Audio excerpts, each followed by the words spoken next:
Сайн байцгаана өнөөдрийн мэдлэгээ өргөхөд бэлэн боллоо. Ким Жан гэдэг энэ хүн тухайн үед 41 настай Америкт ажилладаг Солонгос нийслэлийн эмч байжээ. Өндөр орлого нэр хүндтэй мэрэгжил тансаг амьдралтай Америкийн амжилттай хүмүүсийн нэг жинхэнэ элит давхаргын өнгөж болно. 2020 оны сүүлд зул сарын баяр ууртаж эхнэр нь гэртээ байхгүй үед Ким эхнэртэй зориулж онцгой бэлэг бэлтгэхэр шийджээ. Тэгээд гэртээ юм хийж байгаад санамсаргүй байдлаар эхнэрийнхээ компьютерийг харчихсан. Тэнд нэг танихгүй эртээ харилцсан олон чат байлаа. Энгийн нэг найрсаг мессеж биш, дотн романтик, хайр дурлалын харилцааг илтгэх агуулгатай байсан.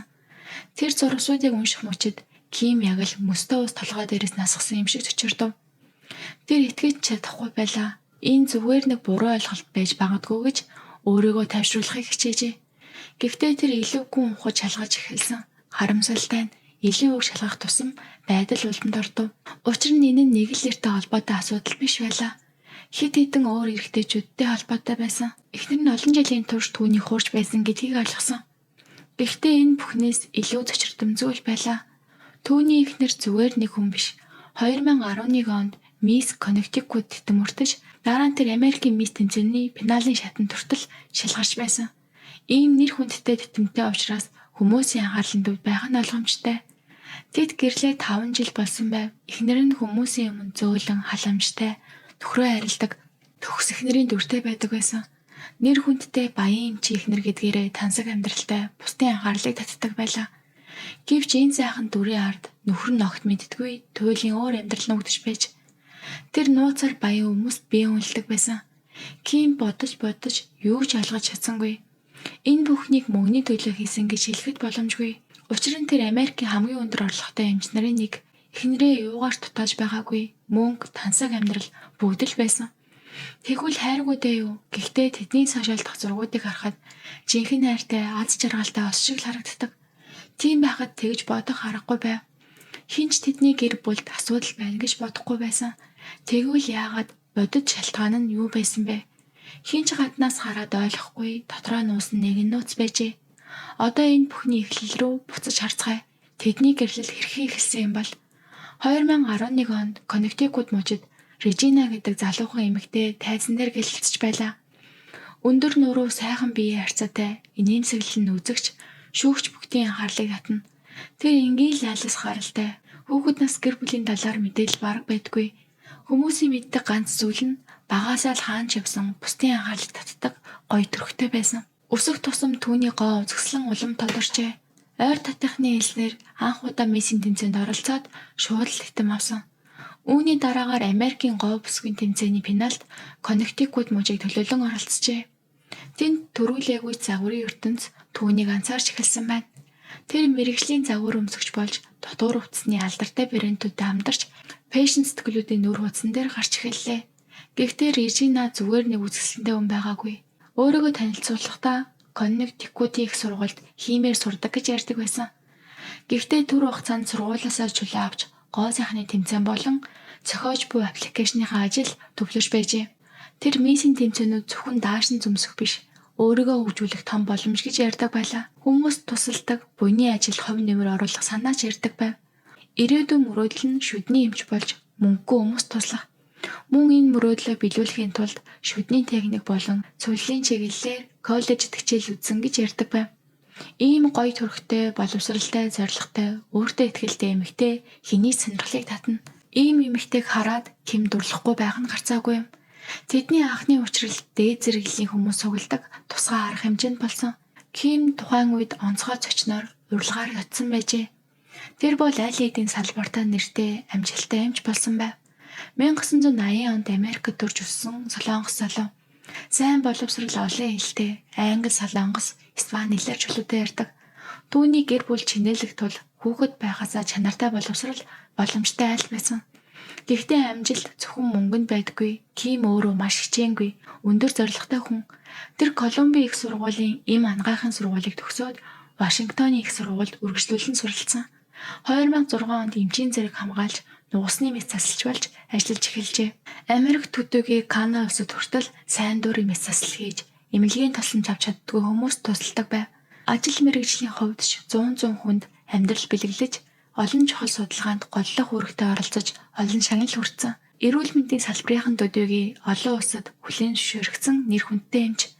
Хамгийн гол нь Ким өөрийн гадаад төрх биендээ анхаардаг учраас олон хүнд хүнийг төгс залуу гэж хардаг байсан.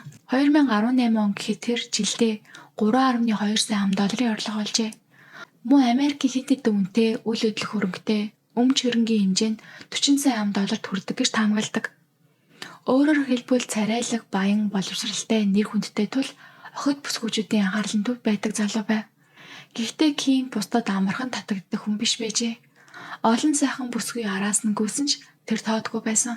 Харин Режина гарч ирэх мөчид бүх зүйл өөрчлөгдсөн байна. Ким түүнийг анх хараад л сэтгэл нь хөдөлсөн. Харилцаж ярилцах тусам энэ л яг миний хайж байсан хүн гэж итгэж эхэлжээ. Тэр Режинад дурлсан төдийгүй энэ эмэгтэйтэй гэрлэнгээ шийдсэн. Баян хүмүүсийн урдын аргалдаа гайхалтай бэлэг, тансаг болцоо, үнэтэй алил. Ким түүний төлөө юу ч хармалдаггүй байжээ. Режинаш татгалзсангүй бүгдийг баяртайгаар хүлээн авдаг байлаа. Тэд 6 сарч болоогүй байхад 2015 оны 11-р сард Ким Режинад гэрлэх санал тавьсан. Режинаш тэр үед шууд зөвшөөрчээ. Ингээд тэд гэрэлсэн байна. 2015 оны 11-р сарын 27-нд Ким 2.5 сая $5 зарцуулсан гайхалтай тансаг хурам хийжээ. Зочид бүгд хамгийн төгс гайхалтай ос гэж атаархаа ярьж байсан. Хуримын дараа тэд Грек, Франц, Испани гэд Европын олон орноор балсарын аялал хийж, сошиалд аз жаргалтай зураг тавьж бүгдийг атаархуулж байлаа. Холын аяллаа дараа Ким Нью-Йоркийн хамгийн үнэтэй бүс болох Манхэттны Upper East Side-д 6.5 сая $5 харш авч шинэ амьдралаа эхлүүлв. Энэ бол хүн бүрийн мөрөөдлийн гэрлэлчийг харагдаж байсан юм. Режина аялал зугаалах дуртай байсан тул гэрэлсний дараач байн гадагшаа явдаг байлаа. Заримдаа ажил гэж хэлнэ, заримдаа загварын шоу эсвэл урлагийн арга хэмжээнд оролцсон гин. Ихэнх аялал нь 10-аас дээш хоногоор үргэлжилдэг. Харин Ким маш завгүй хүн. Мессаас л судалгааны ажил гээд өдөр бүр шахуу эмнэлэгт байдаг тул эхнэртэйгээ хамт явах боломж тэр болгон гардаггүй. Тийм болохоор эхнэр нь ганцаараа хол замд явхад хэцүү байх болов уу гэж бодоод Ким бүр 2.5 сая $5 үнэтэй далайн эргийн тансаг хаус авч өгчээ. Эхнэр нь хол явахгүйгээр амарч далаагаар салхилах боломжтой болгох гэж. Ийм сайхан амьдралтай болсон Ким ажилдаа улам их анхаардаг болж карьер нь улам амжилттай өргөгдсөн. Гэхдээ нэг зүйл түүнд үргэлж ойлгомжгүй санагддаг байв. Режина яагаад байнга хятад явах хэрэгтэй байдаг юм бол энэ аяллуудаа тэр загварын программын бизнес үйлчлэлүүд гэж тайлбарладаг. Гэхдээ 5 жил өнгөрөөд байхад загварын програм нь нэг ч удаа нэгцэнгүй, ямар нэг үр дүн огт гараагүй байлаа. Ким хаяа энэ загварын программын талаар тодруулж асуухад Режина тодорхойгүй хариулт өгдөг байв. Гэрлэхээс өмнө Ким Режинагийн санхүүгийн байдлын талаар гайхаж байсан.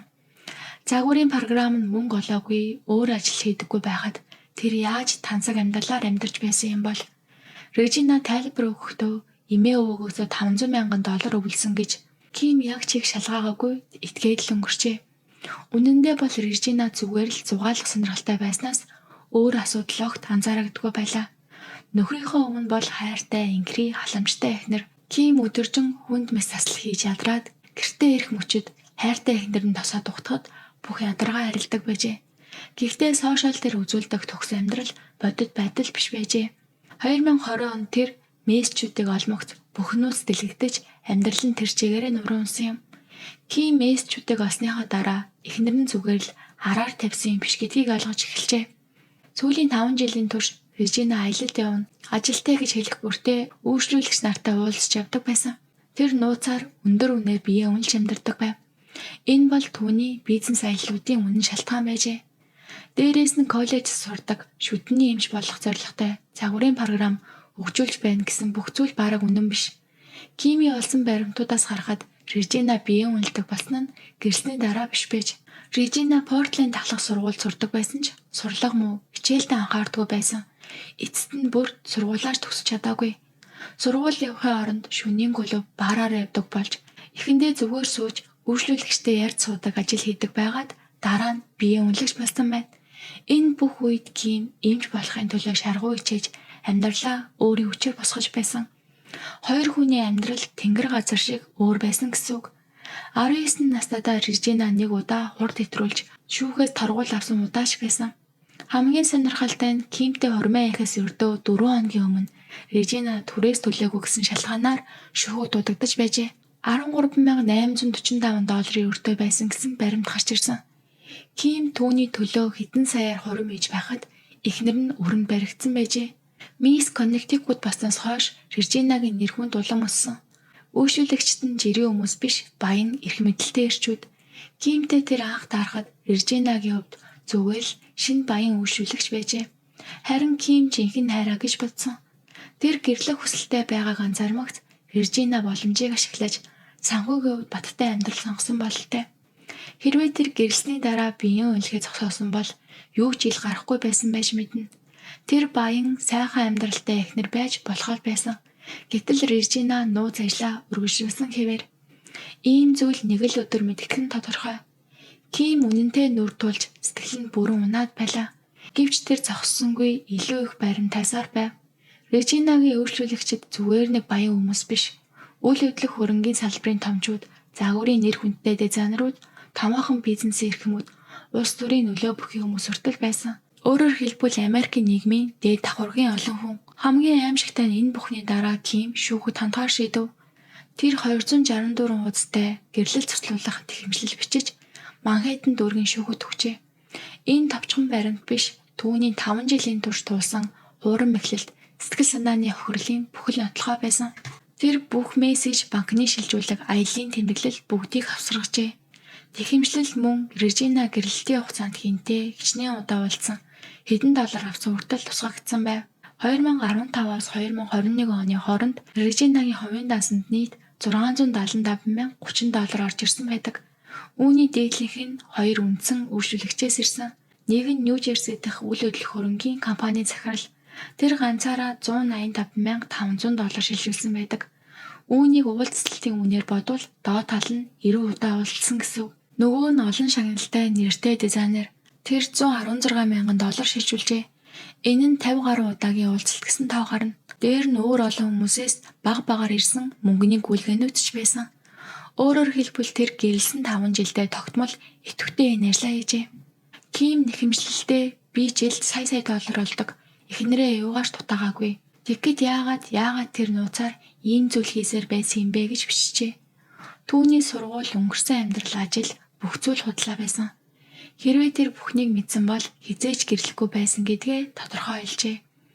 Энэ бол зүгээр нэг хуурам эхлэлт биш, гэрлэлтийн залилан байсан гэж мэдэгджээ. Энэ нэрийг олон нийтэд ил болсноор интернет хэрэглэгчид маш хурдан олж мэдсэн байна. Хэвлэл мэдээлэлч томоохон сенсац болгон мэдээлж эхэлсэн.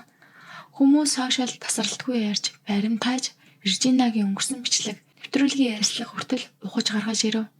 Зарим хүмүүсийн сэтгэл Кимийн айлтын шархалсан сэтгэл дахин давхар өвдөлт нэмж байлаа. Жишээ нь Миссийн тэмцээн дээрх нэг ярилцлагаас сэтгүүлч түүнээс онлайн болзооны аппликейшн хэрэглэж байна уу гэж асуухад Режина үгүй хизээч хэрэглэж байгаагүй гэж хэлсэн байдаг. Сошиал дээр хүмүүс тэр аппликейшн хэрэггүй штэ, тэр чинь тэгж танилцдаггүй. Шууд уулзаад л ажилтдаг байсан хүн шүү дээ гэж шоолж бичиж байлаа. Өөр нэг ярилцсан дээр нүцгэн зураг авахулах талаар юу гэж боддог вэ гэж асуухад Режина үгүй надад эвгүй санагдана гэж хариулсан. Хүмүүс тэгээд яагаад тэрнээс илүү юм хийж байсан юм бэ гэж шүүмжилж байв. Ким хайр итгэлээ алдсан юм шиг зовж байхад Режинагийн хариу үйлдэл хүмүүсийг бүр гайхшруулсан. Тэр уйлсангүй, ууршлалч гуйсангүй, өөрийгөө өмгөөлж тайлбар хийсэнгүй. Бүр нүүр бардам дуугүй байж чаджээ. Энэ өдөр нэг л өдөр ирнэ гэдгийг мэдэж байсан юм шиг гэж хүмүүс хэлцгэн. Хэрвээ Режина зүгээр л нөхрийнхөө өгсөн баян амьдралаар амьдраад энгийн ихнэр байхыг хүссэн бол ямар ч асуудал гарахгүй байсан. Гэвч тэр өөрийн гараар энэ сайхан амьдралаа эвдэж энэ бүхнийг дэлгэж орхисон байна. Хүмүүс хэрэг явцыг шүүхтэр хэрхэн өрнөхийг сонирхон хүлээж байлаа. Дараагийн баримт, хууль эрх зүйн явц ил болохыг бүгд хүлээжээ. Гэвч гинэд маш гинти үйл явдал боллоо. 2021 оны 7 дугаар сарын 26-нд Ким болон Режина тохиролцоонд хүрсэн гэж зарлав. Хөрөнгө хуваалт нөхөн төлбөр гээд бүх асуудал хоорондоо тохиролцоо шийдэгдсэн гэжээ. Тохиролцооны нарийн заалт тоонууд олон нийтэд дэлгдээгүй.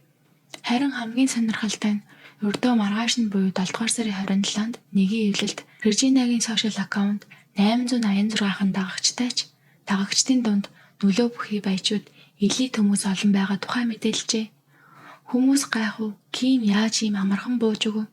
5 жилийн турш худал урмаг байжээ. Ингэж бодохоор үнэхээр аимшигтай. Гэвч нэг зүйл энд чухал. Кимд байсан зүйл зөвхөн эхнэрийн буруу биш.